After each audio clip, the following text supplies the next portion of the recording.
Hola a todos, muy buenas tardes y bienvenidos a este panel mensual, un panel que por razones evidentes después de las elecciones intermedias que vivimos el fin de semana pasado en nuestro país, tiene muchas cosas interesantes de qué hablar en temas económicos, en temas políticos, en temas de mercados.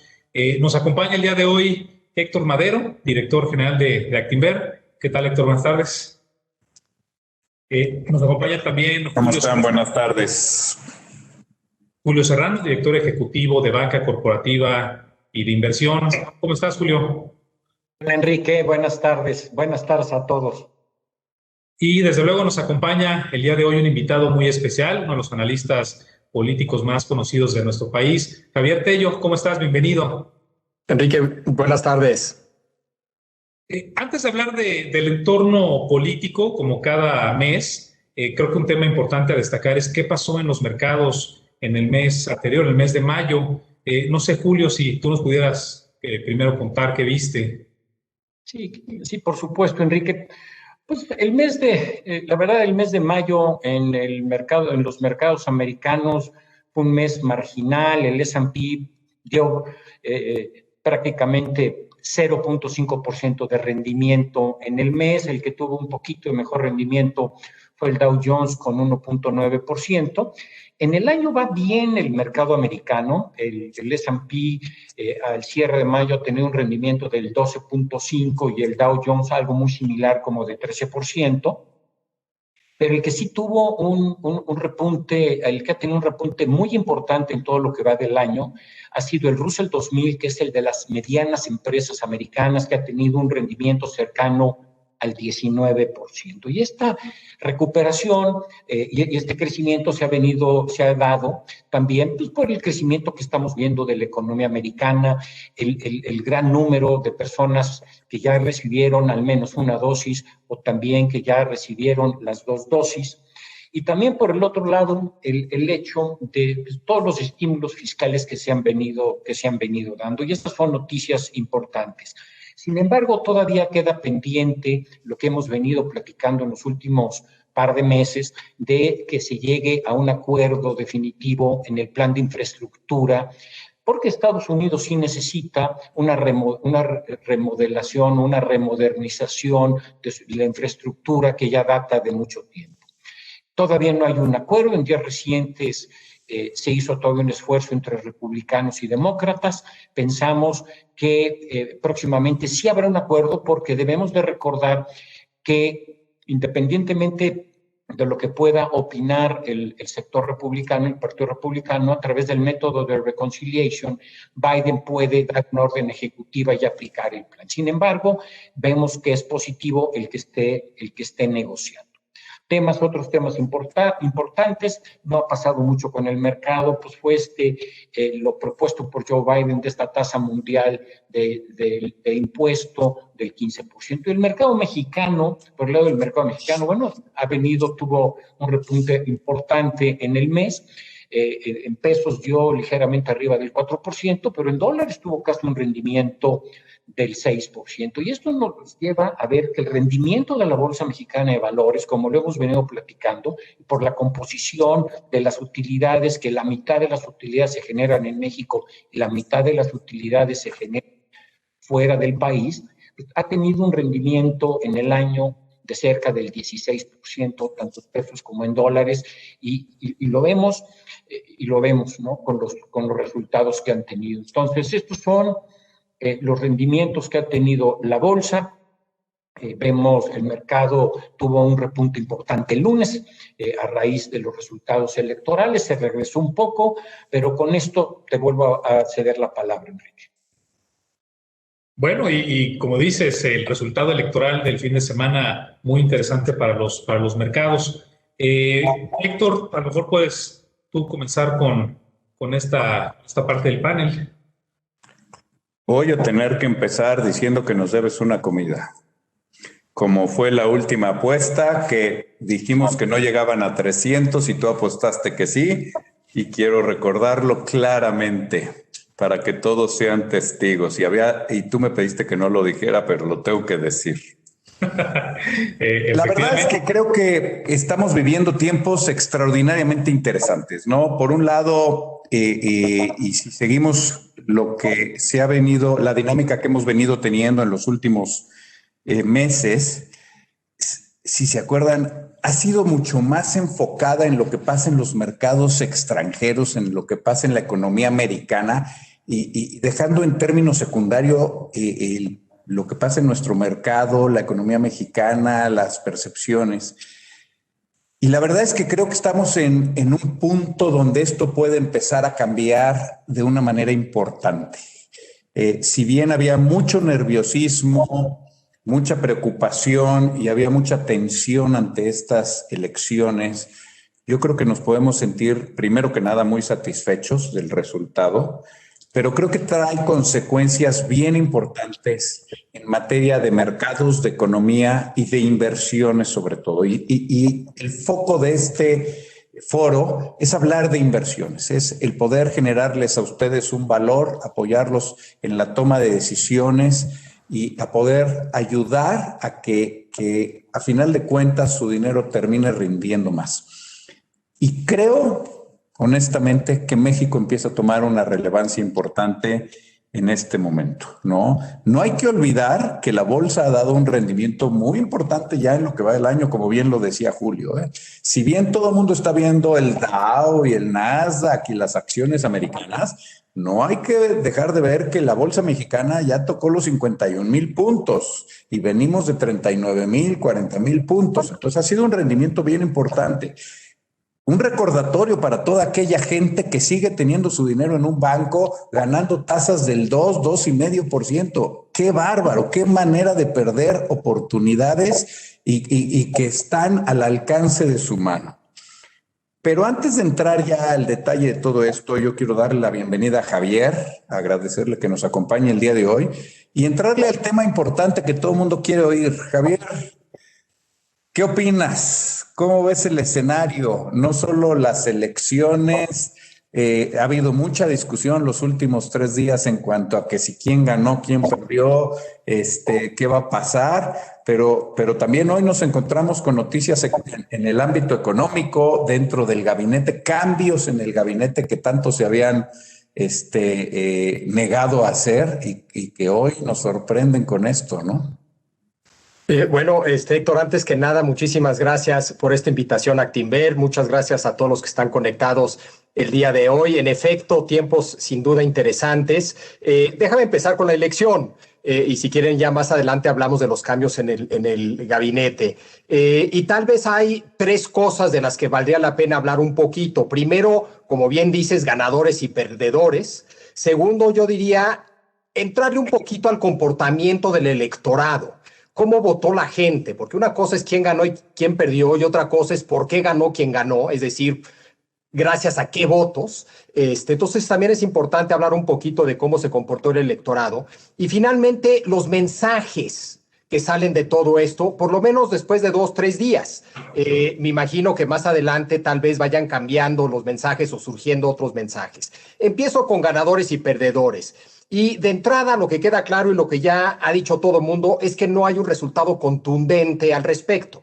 Es decir, a diferencia de 2018, donde hubo un clarísimo ganador y perdedores también muy, muy obvios, en esta ocasión, en parte por el tamaño de la elección, en parte por ser en parte local y en parte federal, también por haber muchas posibles perspectivas desde la cual se puede evaluar la elección, es difícil identificar ganadores contundentes o perdedores contundentes, y todo el mundo parece haber ganado lo suficiente. En el caso de Morena, obviamente su principal victoria está en la parte territorial, en las gobernaturas, con el matiz de que perdió y perdió feo en la Ciudad de México.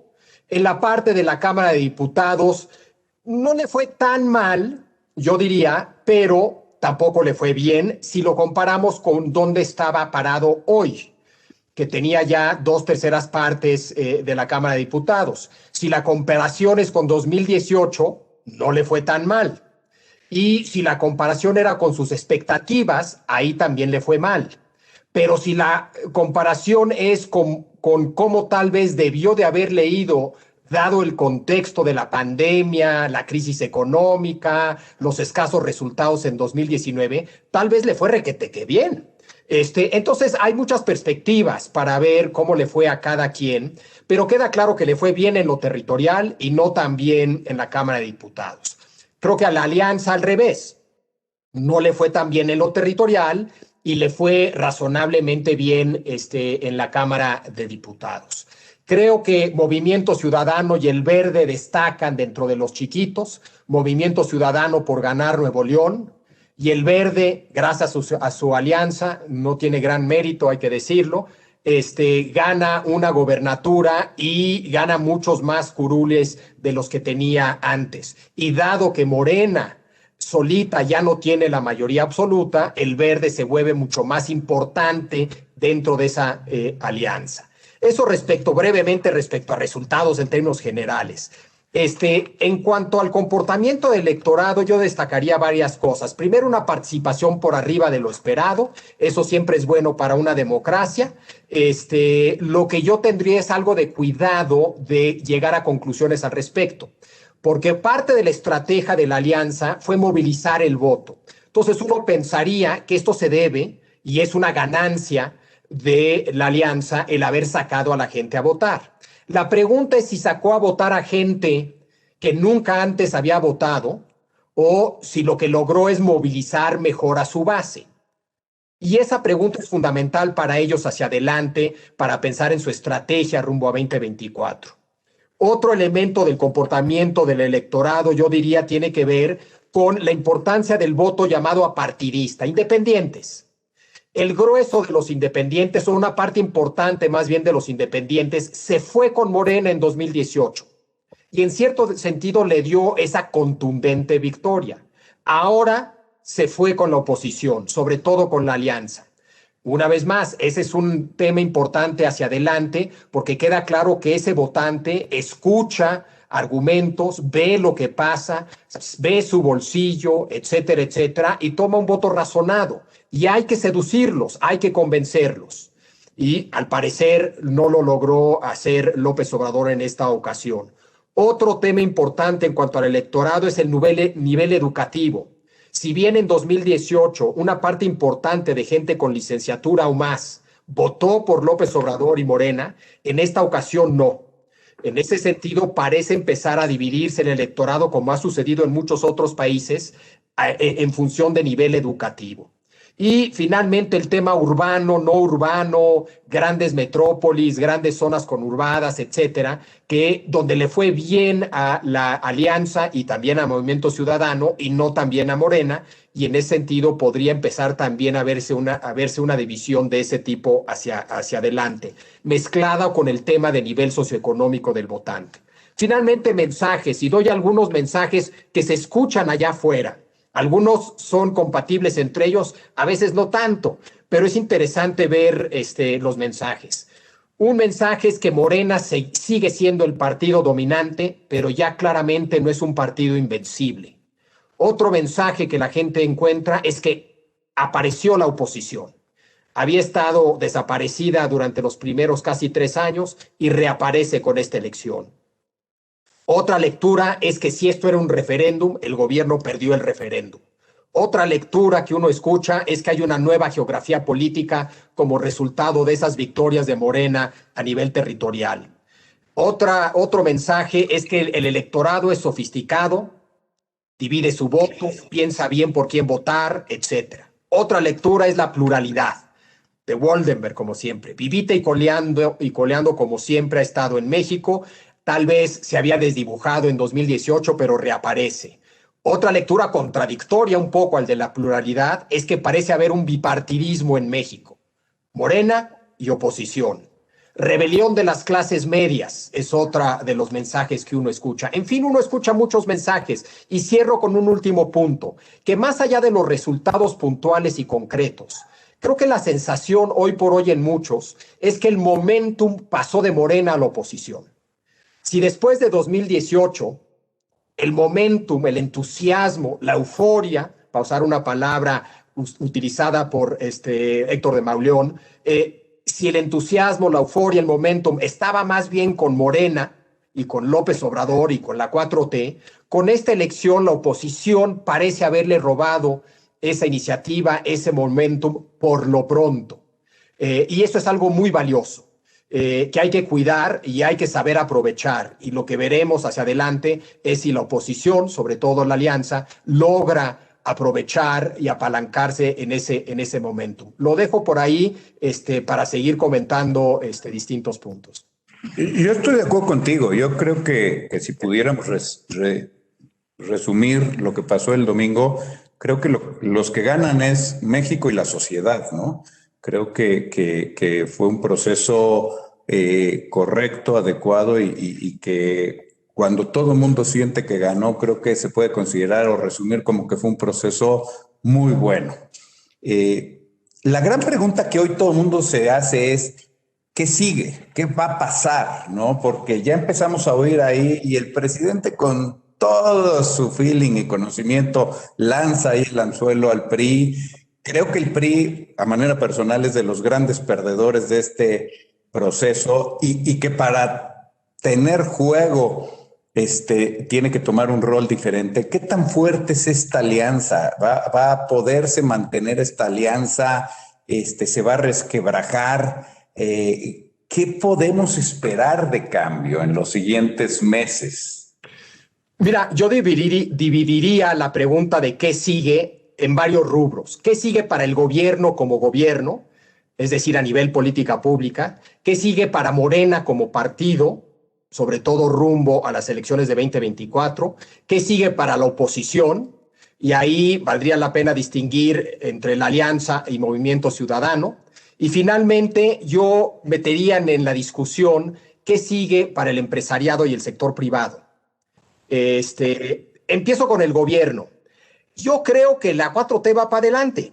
Es decir, si una pandemia del tamaño de la pandemia que vivimos en 2020 y una crisis económica del tamaño que fue o que ha sido, que es esta crisis económica, no provocó un cambio de rumbo ni ajustes significativos en el proyecto, quiero pensar que esta elección tampoco.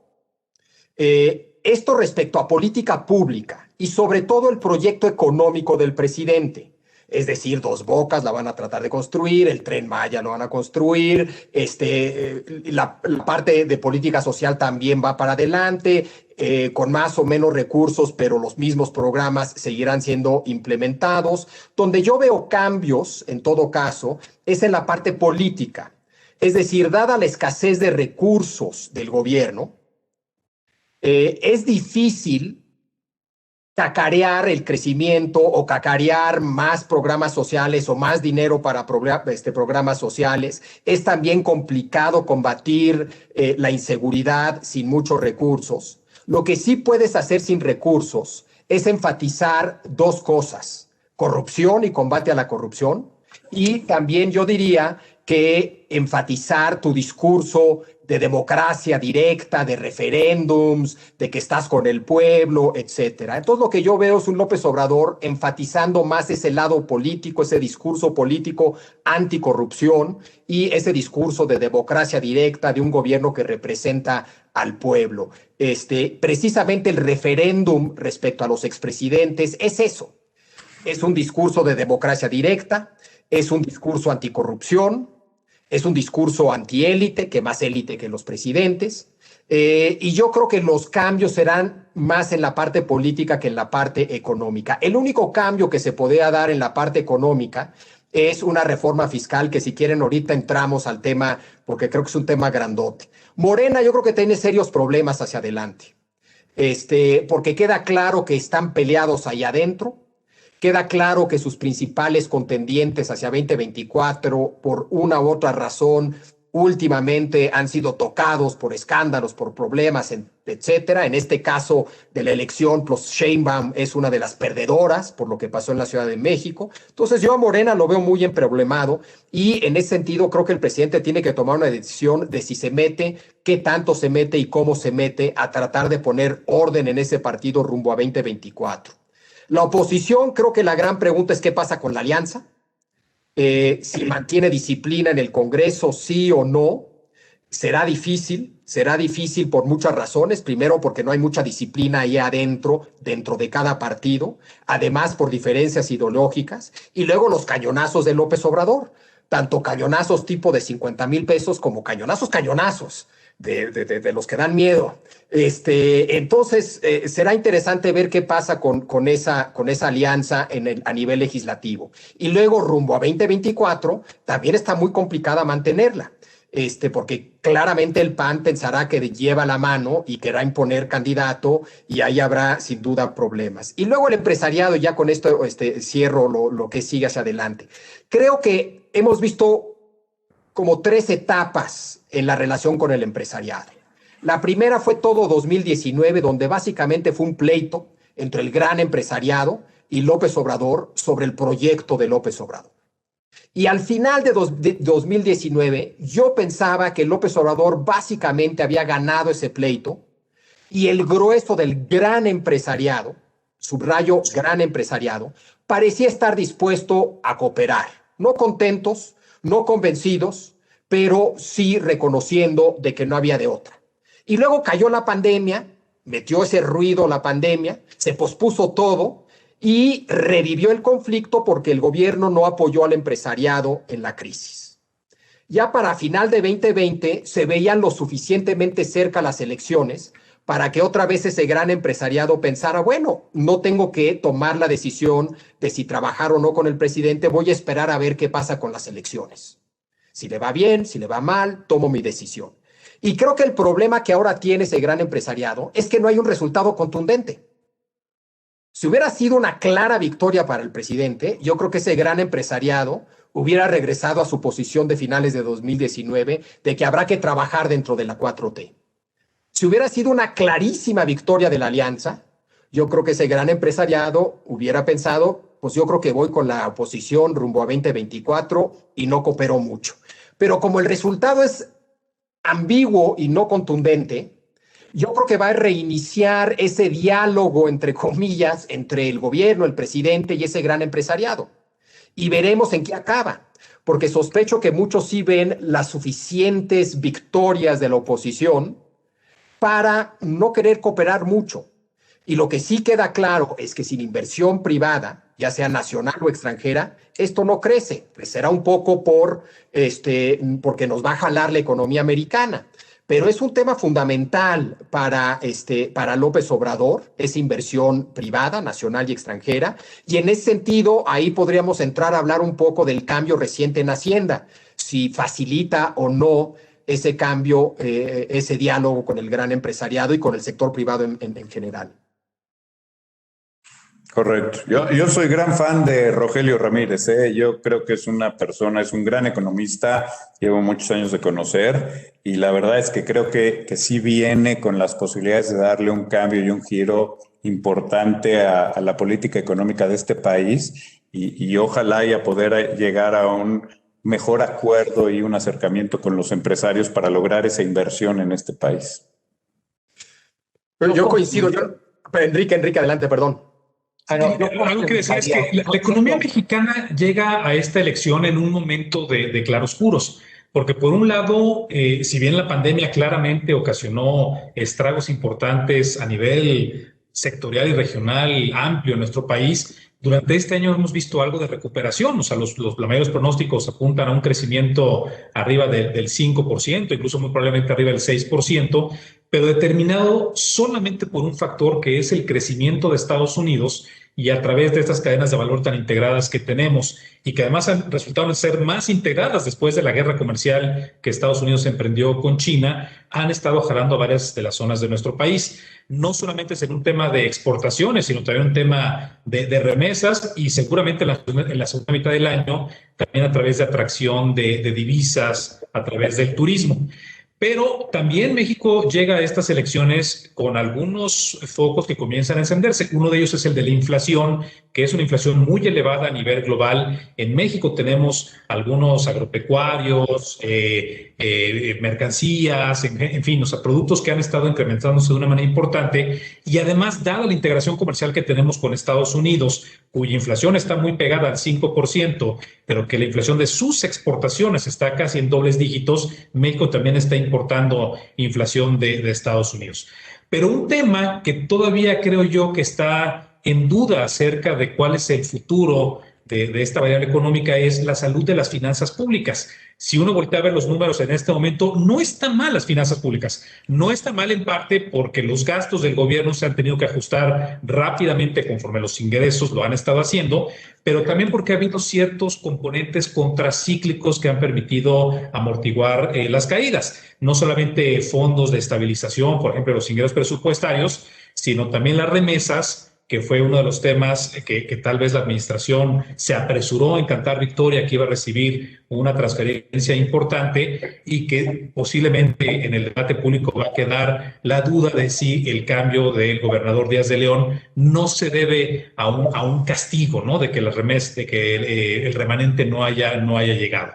De todos modos, este cambio me parece muy significativo en el timing. Las dos cosas que ha hecho el presidente desde que se supo el resultado de las elecciones fue recibir a la vicepresidente Kamala Harris de Estados Unidos. Esta relación bilateral tiene que continuar no solamente tan bien como ha estado en temas de comercio internacional, sino profundizarla en temas de migración, de combate a actividades ilícitas, incluso en combate a mejorar el Estado de Derecho en general. Pero lo segundo que hizo fue anunciar estos cambios al gabinete. Un secretario de Hacienda nuevo, que yo comparto completamente la opinión que tiene Héctor Madero del doctor Rogelio Ramírez de la O. Es un excelente economista. No es un economista que mucha gente conozca porque no ha hecho una carrera en el sector público, pero en el sector empresarial es un economista sumamente conocido, tiene un doctorado de Cambridge, una consultoría que ha sido muy exitosa con muchas grandes empresas durante ya casi 4 décadas y que viene a dar una muy buena señal pro-empresarial a través de su dirigencia. El timing también es importante porque en este momento comienza todo el proceso de presentar los precriterios, de comenzar una negociación con las cámaras, con los estados para ver cómo se va a gastar el dinero el próximo año y que desde ahora va a comenzar a trabajar. Y a su vez el cambio del doctor Herrera a Banco de México, que el doctor Herrera pues ha tenido una experiencia de muchos años en el Banco Mundial. Después del Banco Mundial fue reclutado en esta administración para ser primero subsecretario de Hacienda y ahora como secretario de Hacienda y como gobernador del Banco Central. Que no es el primer cambio que se ha hecho en la administración desde el punto de vista económico. Recordemos que en los últimos meses también hubo cambios en la Secretaría de Economía, en la Secretaría de Educación Pública, en Seguridad, también lo hubo, pero que en general estos funcionarios que se anunciaron el día de hoy son funcionarios que el mercado ya tuvo la oportunidad de reaccionar, comparten la opinión que nosotros estamos viendo de que son cambios que se van a interpretar bien desde el punto de vista de los mercados. Y ahorita hablamos de la agenda económica hacia adelante, pero que en este inicio parece estar bien posicionado hacia ello. Yo agregaría un punto del doctor Rogelio Ramírez de la O, y es de que además de que tiene una muy buena reputación con empresarios, que ahorita se comentaba, tiene un amplio conocimiento de los inversionistas internacionales y tiene una gran reputación entre los inversionistas internacionales y entiende muy bien el comportamiento de los mercados financieros, y eso es algo también muy bueno. Antes de entrar al tema de las inversiones, Javier, dos cositas. Claro. ¿Cómo ves? Mi impresión es que los políticos cada vez se ven más lejanos de la sociedad. Y creo que este proceso que acabamos de vivir lo refleja, ¿no? Y aparte lo vamos a ver. Creo que los diferentes partidos van a estar peleando más los intereses propios que estar buscando el interés de la sociedad. ¿Qué atribuyes esto? Porque la gente sigue saliendo y vota por ellos, pero cuando vas a la realidad y ves el comportamiento de los diferentes políticos y sus partidos y sus agendas, no tienen nada que ver con las necesidades de la gente. Y dos, esperaremos que se termine la polarización en este país, porque yo creo que esa es una de las cosas que nos está deteniendo de una manera brutal, ¿no? El tener hoy un país que está totalmente dividido. Hay la mitad está a favor, la mitad está en contra, y tenemos que terminar de eso para que todos como país juntos estemos trabajando por un bienestar de todos a futuro. Dos buenos temas sobre los cuales hay mucho que decir. Empiezo con el primero, que tiene que ver con lo que percibes que es una distancia entre políticos y ciudadanía. En efecto, y no solamente en México. Yo te diría que eso es un reto que enfrentan casi todas las democracias de Occidente.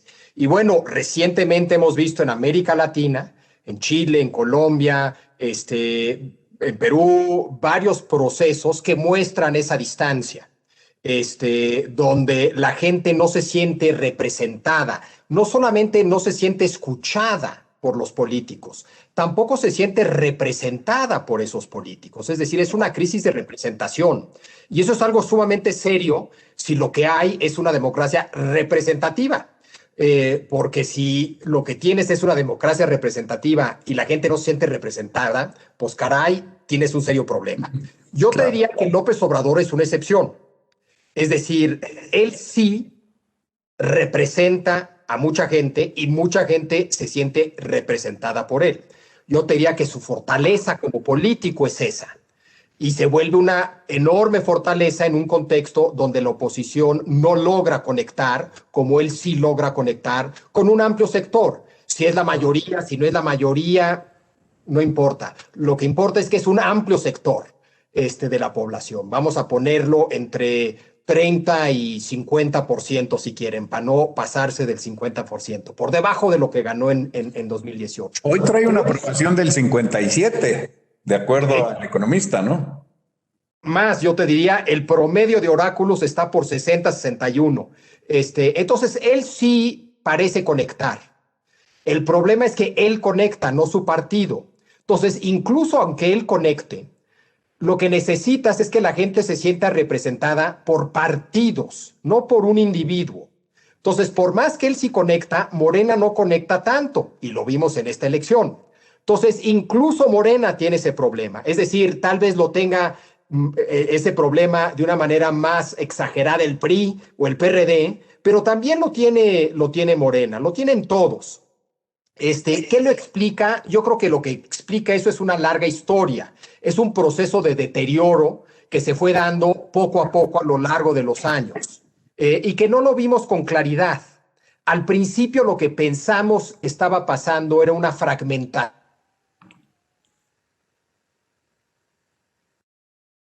Estaba cayendo a pedazos, no se estaba fragmentando. Y se estaba cayendo a pedazos porque una vez más la gente no se sentía representada. Entonces, ahí sí lo que se necesita es conectar con la gente. Y eso se hace de muchas maneras. Se hace con ideas, se hace con emociones, se hace saliendo a platicar con la gente. Eso, por ejemplo, siempre lo ha hecho López Obrador. La política debe de ser un deporte de contacto. Ocurre allá afuera, debe de ocurrir allá afuera. Necesitamos políticos que conozcan su país de primera mano, no en numeritos y no apareciéndose en un helicóptero dando un discurso y luego desapareciendo. Es decir, esa conexión se da de muchas maneras. Se tiene que también dar con caras nuevas, porque caras viejas muy seguido, por más que quieran conectar y por más que hagan todo lo que hay que hacer para conectar, ya no conectan, ¿no? Entonces, será interesante si surgen de esta elección caras nuevas, será interesante si surgen ideas nuevas, será interesante ver si la alianza busca esa conexión más emocional, además de racional, con el electorado, que creo que es lo que le sigue faltando para enfrentar a López Obrador. Por la parte de polarización, lo primero que yo diría es que hay que distinguir entre una polarización ideológica y una polarización emotiva. La verdaderamente dañina es la emotiva, es decir, cuando la gente descalifica al otro moralmente. Por el solo hecho de ser morenista o panista o priista, te descalifican moralmente. Eso es lo peor, eso desde mi punto de vista es inaceptable. Distinta es la polarización ideológica, ¿no? Tú y yo podemos tener ideas radicalmente distintas sin que tú me descalifiques y sin que yo te descalifique. Un ejemplo de una situación de ese tipo, yo diría, y tal vez Enrique le tocó vivir algo de eso en Inglaterra, fue la polarización ideológica entre el Partido Conservador y el Partido Laborista en la época de Thatcher. Las ideas eran radicalmente distintas, pero no había descalificación, ni y mucho menos moral. Y creo que el problema es que en México tenemos algo de descalificación moral, y eso es lo que hay que cuidar. Se vale cierta polarización ideológica, siempre y cuando existe el diálogo y pueda haber un intercambio de puntos de vista de esas posturas muy distintas. Creo que, y regresando a Rogelio Ramírez de la O, algo que él tiene es esa capacidad de dialogar con todos, que eso le falta mucho a Morena. Claro. Creo que Arturo Herrera también la tenía hasta cierto punto. Creo que Rogelio Ramírez de la O la tiene aún más, y que esa yo creo que es una enorme ventaja que podría tener hacia adelante Morena, que han adquirido un personaje que tiene esa capacidad de dialogar con el otro. También del lado de la oposición necesitan encontrar a gente capaz de hacer lo mismo, de dialogar con López Obrador, de dialogar con Morena. Porque sí es muy importante, si lo que queremos, como bien dices, es minimizar esa polarización emotiva, es dialogar, es poder encontrar territorio compartido donde se puedan parar ambas partes y dialogar, aunque no estén de acuerdo, pero sin descalificarse. Pero yo me temo que veo un país todavía muy dividido. Lo vimos en 2018, y si algo no cambió en esta elección fue esa división clara entre, vamos a llamarlos, morenistas López Obradoristas por un lado, y la oposición a eso por el otro. ¿Qué expectativas? Ya hablando de economía, ¿cómo ves la segunda mitad de este año? ¿Cómo ves el año que entra? ¿En qué momento el presidente empieza a hacer el famoso lame duck que le llaman? Que yo creo que aquí es una situación distinta por la fuerza que tiene nuestro presidente. Pero ¿cómo lo ves tú? Mira, hablo de lo último, y ahorita igual Julio y Enrique pueden hablar más de la parte económica. Yo, como tú, no veo a este presidente siendo un lame duck nunca. Tendrían que salir las cosas por un lado muy mal y por el otro sublevarse Morena en contra del presidente para que verdaderamente se convirtiera en un pato cojo. Y eso se ve complicado. En ese sentido, obviamente es hoy un presidente menos poderoso que ayer, sí, porque ya no tiene mayoría calificada en la Cámara de Diputados. Pero rumbo a 2024 lo que adquiere es control territorial, y rumbo a 2024, si bien las gobernaturas no son tan relevantes como contrapeso hoy, son muy relevantes rumbo a una elección, porque lo que te dan es recursos y capacidad de movilizar electorado en una elección, y tiene esa arma rumbo a 2024. Entonces no lo veo tan debilitado. Y luego tiene un perfil muy particular, un carácter, un estilo personal muy particular, que también hace menos probable que se convierta en un pato cojo. Pero sin lugar a duda, hoy es un presidente menos poderoso de lo que era antes de la elección. En cuanto a la parte económica, lo único que digo es que coincido que la gran apuesta de este gobierno en el corto plazo es que la economía americana jale a la economía americana jale a la economía mexicana. En ese sentido se vuelve fundamental cuidar la relación bilateral en general y cuidar el TEMEC en particular. Arrancamos esa nueva relación cuando llegó Biden con el pie izquierdo, creo yo, pero creo que últimamente hemos empezado a usar un poco más el derecho, y creo que esta visita de Kamala Harris fue positiva, y creo que Biden, el gobierno de Biden, lo que quiere es una buena relación. Me queda claro que veo yo posibles tensiones, pero creo que si se enfocan en temas puntuales y operan a nivel técnico, puede haber bastante cooperación de las partes. Ahí lo dejo, y atento a lo que digan de la economía ustedes. Cuando el presidente estaba planeando su postura económica para su sexenio en 2016 o 2017, tal vez no se imaginaba en el 2018 que se iba a encontrar con una mayoría tan amplia en las cámaras, pero creo que sí se hubiera imaginado que en esta elección intermedia iba a terminar no con una mayoría constitucional, tal vez no ni siquiera con una mayoría calificada, pero sí con una mayoría absoluta para que pudiera continuar con sus propuestas. Y esa agenda de trabajo que se comenzó a plantear en 2016 o 2017, me parece que lo único que ha cambiado con esta elección es tal vez la velocidad a la cual la va a poder implementar, más que un cambio profundo acerca de los temas importantes. Yo creo que son tres ejes en esta política económica de la administración. La primera es que hay ciertos proyectos insignia que tienen un componente altamente social y que ni siquiera la pandemia logró descarrilar o tal vez desacelerar un poco, pero no cambiarla, que son proyectos que tienen que ver con becas a jóvenes, con apoyos a adultos mayores, con ciertos proyectos de infraestructura que podemos debatir si van a generar crecimiento de largo plazo o no, pero que al menos sí generan un crecimiento regional de corto plazo, como es el caso de aeropuertos o de refinerías, y que para que ese programa social siga avanzando requiere utilizar a Pemex y a CFE como dos empresas que más que tener un enfoque de productividad directa se conviertan en una fuente de ingresos para el gobierno federal. Estas elecciones me parece que no cambian nada y que van a ser proyectos que debemos esperar que continúan durante los siguientes años.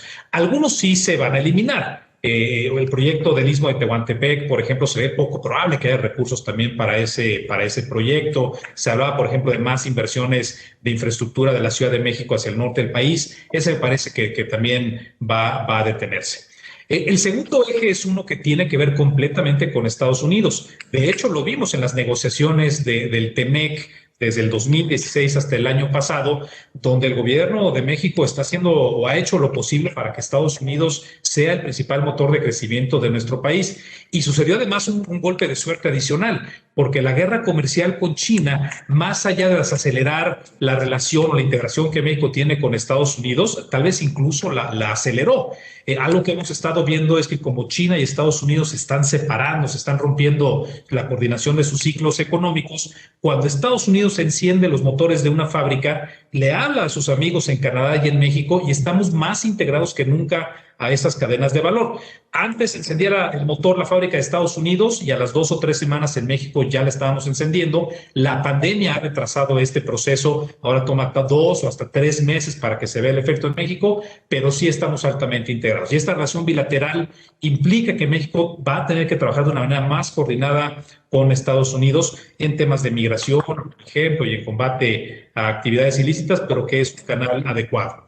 El tercer pilar de este eje es uno que yo creo que queda más abierto todavía, que es el proceso de sucesión de este gabinete. Sucesión que no me refiero solamente a quién vaya a ser el nuevo presidente, sino que todas aquellas instituciones que existen en nuestro país, que son muy sólidas, que tienen un proceso de transición lento y estable, como es el caso de la Junta de Gobierno de Banco de México, de las presidencias y vicepresidencias del INEGI, los integrantes de la Suprema Corte de Justicia, seguramente durante los siguientes 3 años vamos a tener que estar muy atentos a ver cuál es el rol del contrapeso que están teniendo esas instituciones y si genuinamente son tan independientes y tan sólidas como lo pensamos en este momento.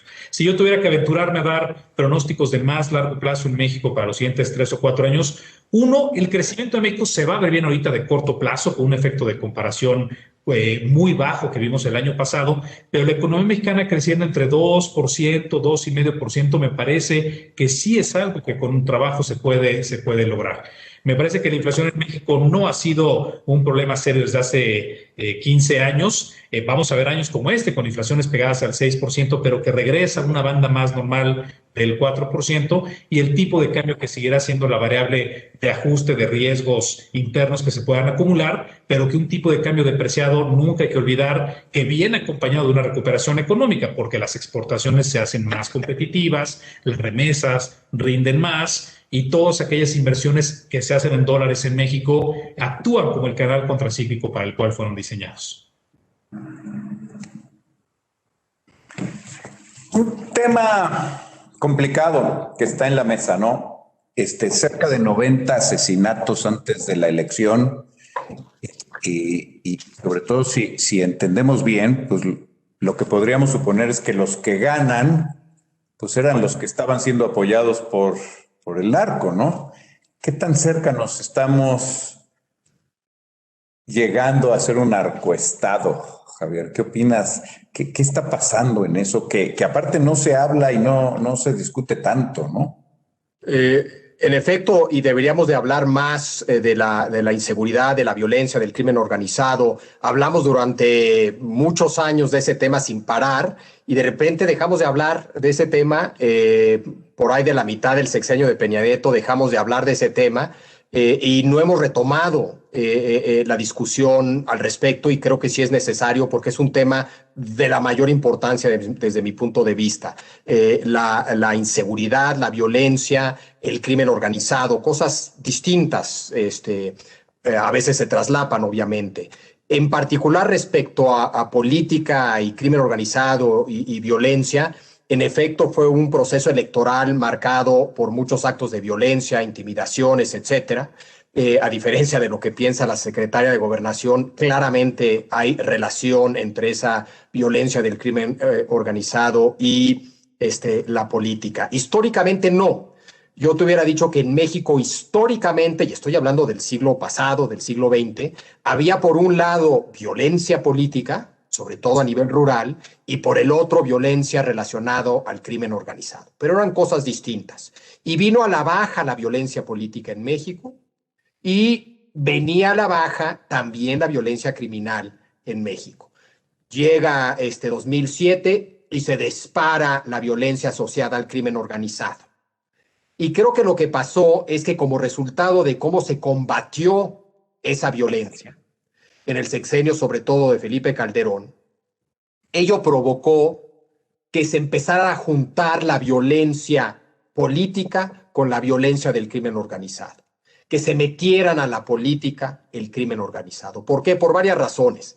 Primero, porque al fragmentar grandes cárteles, muchos de los pedazos que quedaban no tenían la capacidad logística de seguir en el negocio de tráfico de drogas, que es lo más lucrativo, pero sí tenían un tamaño significativo, organización y poder en cuanto a armas, para dedicarse a otras cosas: extorsión, secuestro, robo, etc. Y eso lo empezaron a hacer a nivel local, en donde quedaba ese pedazo de cártel. Inevitablemente, cuando te metes en esos negocios, te topas con la policía local. E invariablemente lo que pasa es que tratas de capturarla. Al mismo tiempo, entonces ahí se empezaron a meter por esa razón. Y luego, precisamente porque a partir de Fox, para tratar de gobernar, Fox gobernó en cierto sentido repartiendo dinero a los estados. Algo que se hace en muchas democracias, no estoy culpándolo de haber hecho eso, es algo que se hace en todos lados. Tratas de convencer a gobernadores, a diputados, a senadores, repartiendo dinero para sus estados. Ese dinero empezó a fluir hacia los estados y de los estados a los municipios, y los municipios se hicieron de mucho más dinero del que tenían históricamente, y el municipio se convirtió en un botín atractivo para el crimen organizado. Entonces, por un lado, estas nuevas mafias locales les interesaba tomar control de la policía y de ciertos puestos, y por el otro lado, el municipio per se se convirtió en un botín atractivo. No solamente porque te permitía meterte en el tema de las obras, etcétera, y ganar dinero ahí, controlar la nómina, sino que también te daba mucha información para poder extorsionar a quien extorsionabas de manera más eficaz. Entonces, se ha ido metiendo a lo largo de estos años el crimen organizado cada vez más en los municipios, y nuestros municipios son sumamente vulnerables a ello. Entonces, sí es un problema sumamente serio. Yo no hablaría de un narcoestado porque opera a ese nivel local, sobre todo. Hombre, todos sabemos de casos de uno que otro gobernador que han estado involucrados, tristemente cada vez más, pero sobre todo opera a nivel local. Ahora, eso lo digo para argumentar de por qué no se puede tal vez hablar de un narcoestado, pero no lo quiero minimizar. O sea, es gravísimo. El gobierno con el que nosotros lidiamos día a día, con el que nos topamos día a día, que más nos importa en nuestras vidas cotidianas, es el local. Entonces es de la mayor seriedad de que esté metido en muchos municipios el crimen organizado. Se ve muy complicado combatir eso. Me queda claro cómo combates a un grupo armado o me queda un poquito más claro, pero ¿cómo combates a una persona que ganó una elección, la ganó democráticamente porque la gente votó por esa persona, pero está vinculado al crimen organizado y tiene una base social? Eso no se combate con armas, ni con el ejército o con la Guardia Nacional. Es mucho más difícil de combatir eso que combatir grupos armados. Entonces sí tenemos un problemón en las manos. Yo creo que el presidente está consciente de ello, como lo estuvo Calderón, no tanto Peña Nieto, pero no veo una clara estrategia para enfrentar y resolver esos problemas. Sobre todo a ese nivel.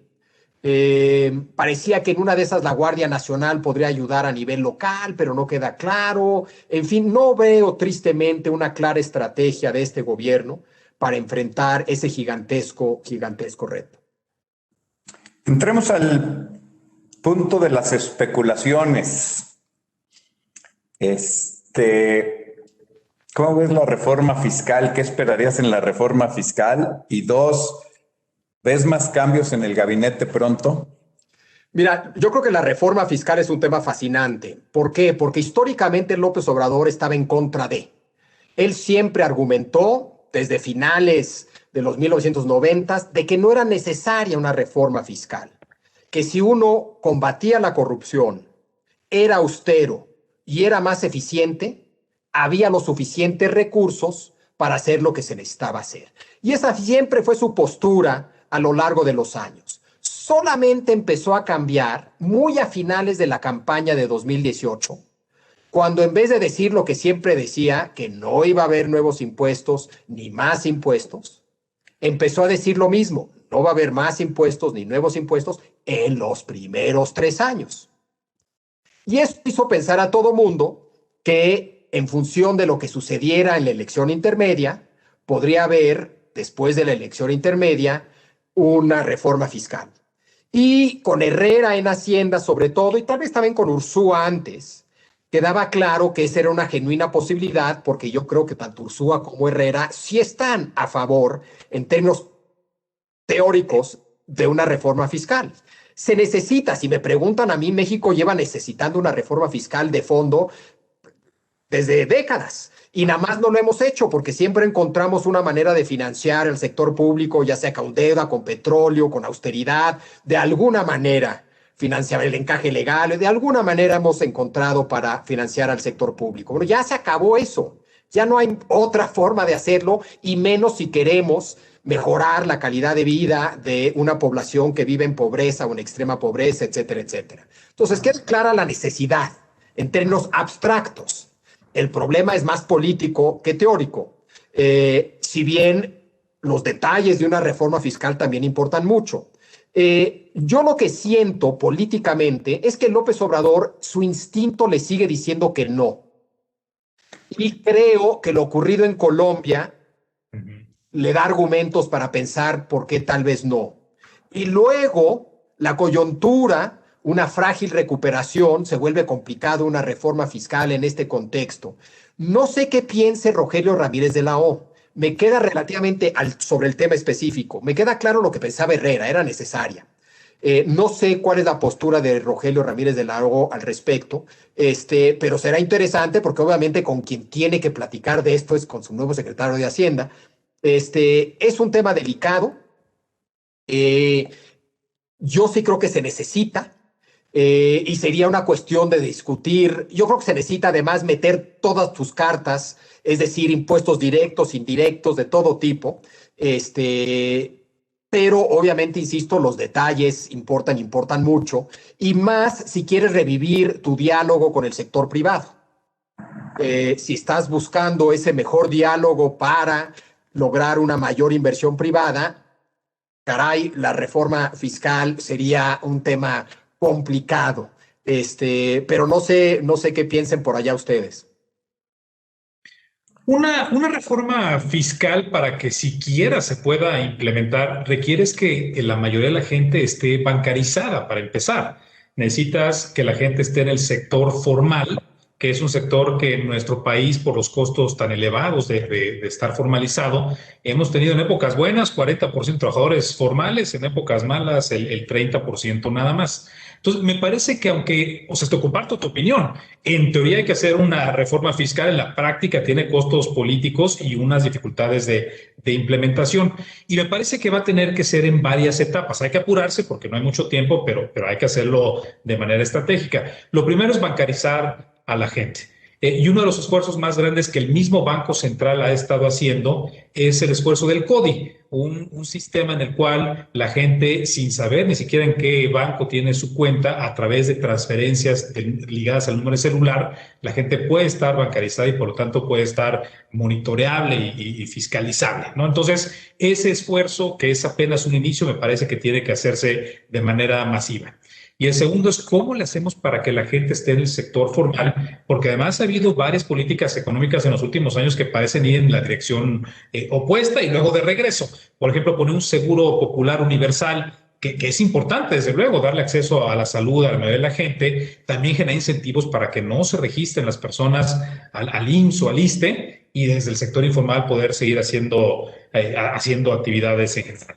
Y el último es que también se necesita crear condiciones para que la gente pueda utilizar tarjetas bancarias para hacer sus pagos. No solamente facilita la bancarización, facilita un buro de crédito, facilita que la gente pueda tener acceso al crédito con eso, pero también ayuda a combatir actividades ilícitas. Me parece que Herrera, el cambio de Hacienda a Banxico, lo primero que va a estar haciendo antes de pensar en tasas o en inflación o en reservas, creo que es el esfuerzo de bancarización. Una vez que eso esté, comenzará el esfuerzo que bien mencionas de Colombia, y lo vimos también en Chile, donde el incremento, aunque sea marginal, del transporte público, por ejemplo, que es un tema crucial en nuestro país, genera descontento social masivo. La sociedad mexicana no es una sociedad acostumbrada a salir a las calles a dar cacerolazos, pero tampoco creo que quieran probar a ver si México ya está en esa situación. Es un tema muy complicado que parece no tener una respuesta tan directa y tan inmediata.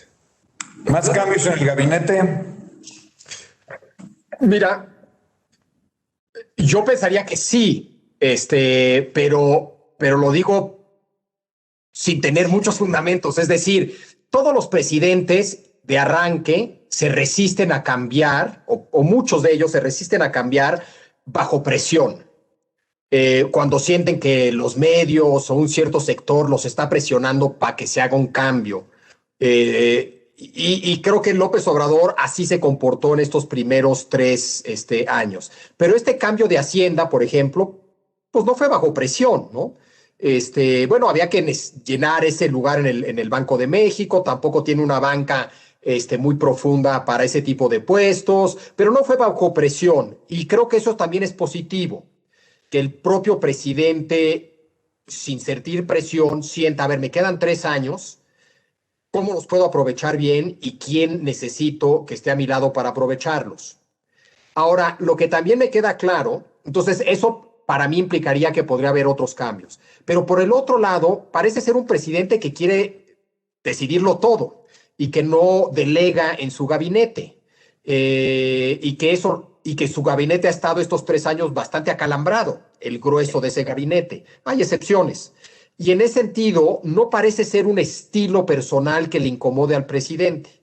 Es decir, no parece ser tan relevante para este presidente los miembros de su gabinete y qué tan buenos son y qué tantos resultados dan.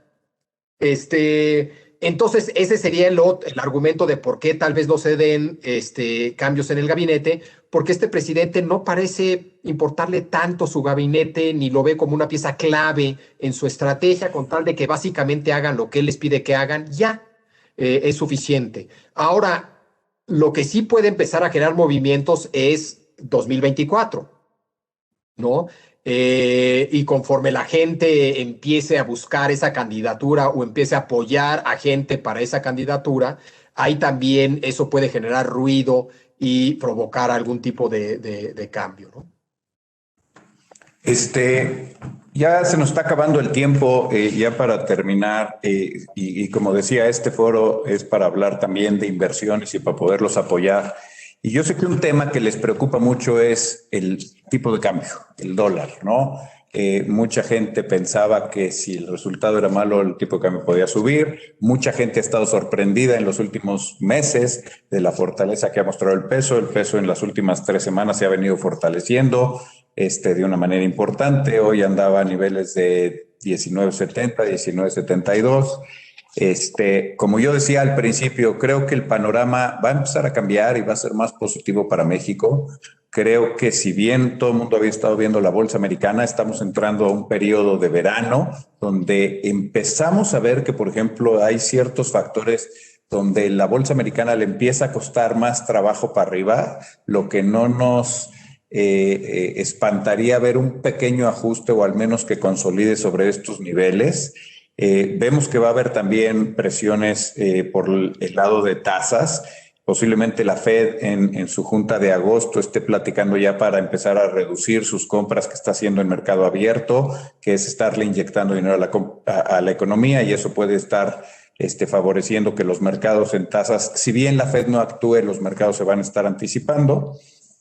Pero ¿qué opinas, Julio? Ya para ir terminando, ¿qué le recomendarías a nuestros clientes en cuanto al tipo de cambio, a inversiones por las siguientes semanas y meses? Y claro, bueno, el dólar se ha mantenido débil, y mientras sigan los apoyos monetarios como están y mientras la Fed no comience a subir tasas, vamos a seguir viendo un dólar débil, y esto pues, se verá redundado y se verá en un tipo de cambio como el que estamos viendo en estos momentos, ¿no?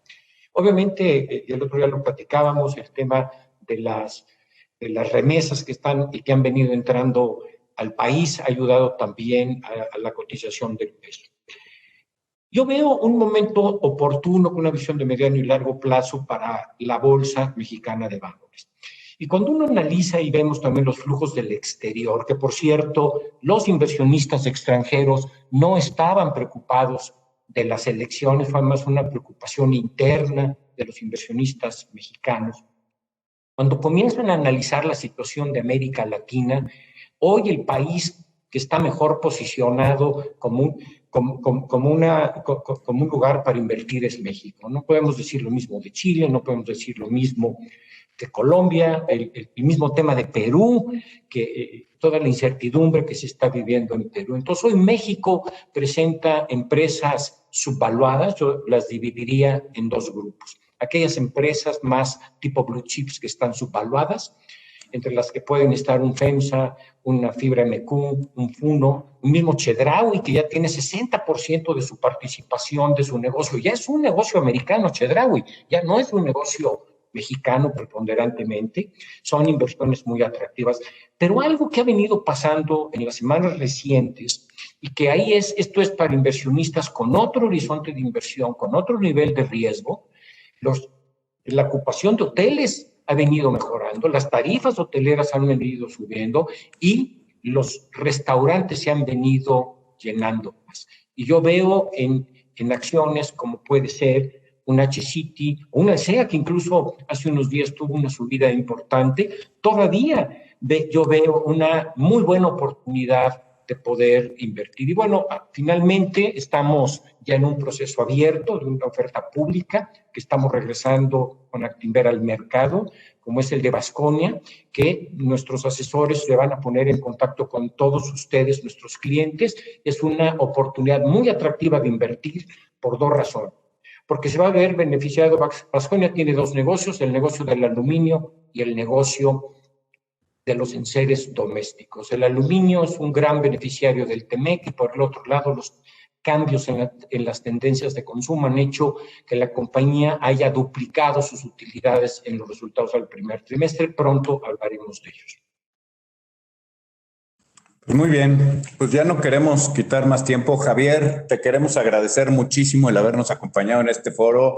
Ha sido extraordinariamente útil todos tus comentarios para todos nuestros clientes, y esperemos verte pronto nuevamente con nosotros por acá. Julio, Enrique, mil gracias. Y a todos nuestros clientes que nos acompañaron, les agradecemos nuevamente su paciencia, su tiempo, y estaremos muy en contacto con ustedes. Vienen tiempos muy interesantes.